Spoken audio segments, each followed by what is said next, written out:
A primeira obrigação de uma criança é ir para a escola, né? A primeira obrigação dos pais de uma criança, enquanto pais, é promover a educação de seus filhos. Então a gente nunca pode perder de vista que a educação vem em primeiro lugar, né? A prática esportiva é um complemento, apenas uma modalidade dessa educação que tem que ser integral. Então ele tem que ter muito claro na cabeça dele que é muito difícil e que a escola vai dar esse suporte para ele. Se caso lá na frente não der, ele vai ter uma formação para fazer qualquer outra coisa, em qualquer outra área. O esporte ele tem que ser como incentivo para estudar. Aquele menininho, ele tem que ver o futebol, olha, eu tenho que estudar e tirar 10 para poder jogar, senão minha mãe não vai deixar. É assim que o futebol tem que entrar na cabeça das crianças, né? E não ao contrário, como é que é no Brasil, para que eu vou estudar se eu jogo bem mesmo, eu tenho a minha carreira garantida.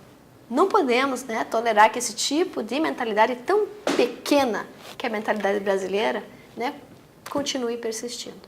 Hoje o futebol brasileiro mudou muito.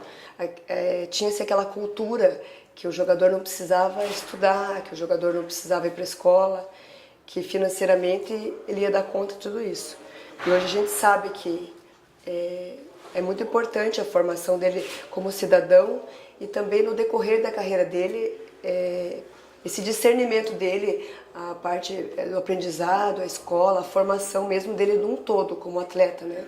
Bom, todos os clubes têm uma responsabilidade social muito grande, né? Existe um investimento não só na parte técnica dos jogadores, como também na formação do cidadão, né? Na parte educacional. Então, eu acompanho todos esses clubes e a gente vê uma evolução de quando eu comecei para cá muito forte nesse sentido. Então, o clube hoje, sim, ele tem uma grande responsabilidade social.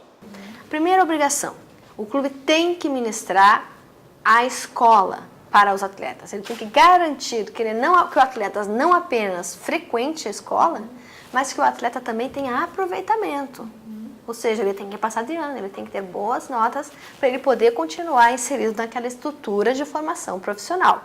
Então, nós pedimos que os clubes apresentem os boletins dos atletas que estão nessa situação e conferimos os boletins para verificar se eles estão demonstrando esse efetivo rendimento.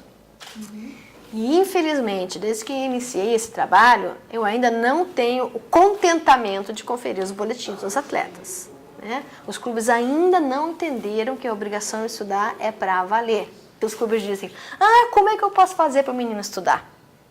É muito mais difícil, né, motivar uma pessoa a estudar do que obrigar ela a estar presente numa aula, né?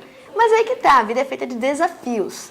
Quem é educador sabe que existem muitas técnicas de motivação para que as pessoas vão para a escola e aprendam.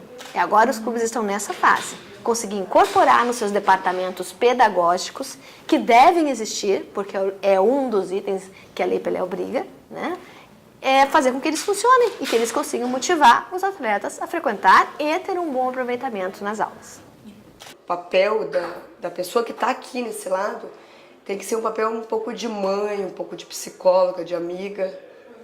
E às vezes tem que ser meio durona, porque tem a disciplina que eles vão ser cobrados no CT, quando eles forem para um clube de verdade no profissional. A gente tenta formá-los e mostrando para eles que é um mundo difícil, não é fácil.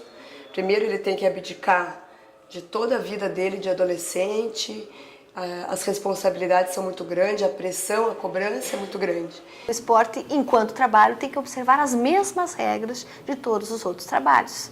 Se ele for prejudicial ou superior à capacidade das crianças, ou em ambiente que não lhe permita o crescimento adequado, ele precisa ser coibido. Então, o que o Ministério Público do Trabalho faz? Ele tenta salvar na Lei Pelé aquilo que é de positivo, que é justamente o esporte enquanto direito. E impedir que esse esporte enquanto direito seja transformado num elemento que massacre o jovem. Então, o que nós fazemos é exigir que os clubes, enquanto empregadores dos atletas, extraiam mais, né, do que aquela condição de jovem pode oferecer.